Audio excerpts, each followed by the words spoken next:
ওখার জন্য গাইলো। এই তুমি কি বিয়ে করছো? ও আপনার জন্য গাইছে না? ও বাবার সাথে প্রক্সি দিয়েছে, ঠিক আছে। এই আওয়াজ শোনার পর তো অবিবাহিতরা চলে গেছে মনে এখান থেকে, তোরে যাই নাই। রেডি সবাই, অবিবাহিত যারা নবী প্রেমে আওয়াজ তুলুক তারা। আমার মনের ঘরেতে দু জাহানের বাদশা নবী। ভাই আমি তো উকিল নই, আমি কিন্তু বিচারক নই।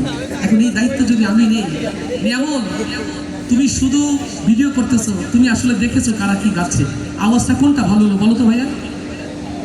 দুটোই ভালো। আল্লাহু আকবার। আমি বিষয়টা বুঝেছি, ওর ব্যবসা ঠিক রাখছে। ক্যামেরায় ধারণ করবে বিবাহিত অবিবাহিত সবাই যেন ওকে দাওয়াত দেয়। প্রিয় ভাই হাফেজে কোরআন নিয়ামুলের জন্য বলি মারহাবা। আচ্ছা, যে যত জোরে গিয়েছিলেন বিবাহিত অবিবাহিত এবার সবাই মিলে একসাথে। আমার মনের ঘরেতে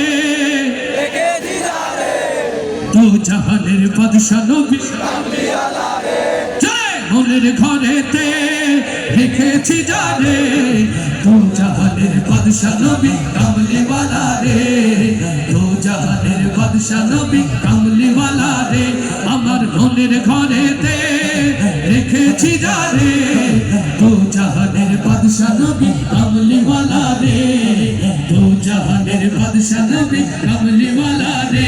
আমার মায়ের নবী রে, আমার মায়ের নবী রে,